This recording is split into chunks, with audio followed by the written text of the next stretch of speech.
Le président de la République de 2019 validerait-il ce que le président de la République de 2023 tente de faire passer?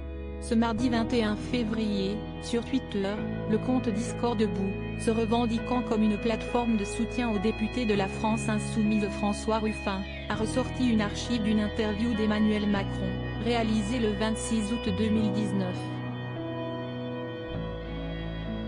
Dans cet extrait visible ci-dessous, le chef de l'État, qui semble avoir choisi qui sera son successeur en 2027, répond aux questions d'Anne-Sophie Lapix et se révèle vent debout contre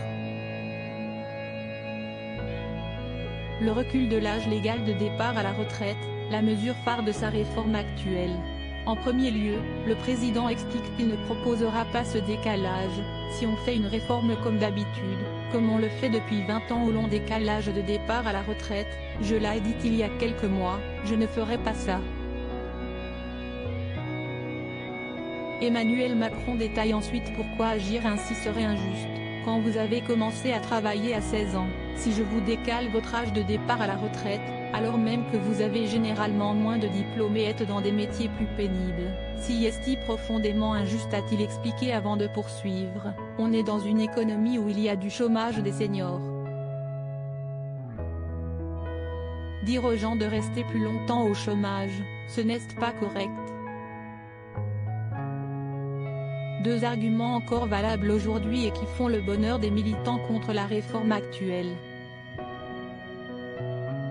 Découvrez les femmes qui ont compté dans la vie d'Emmanuel Macron. Emmanuel Macron, une situation bien différente entre 2019 et 2023, mais cet extrait est tout de même à replacer dans son contexte.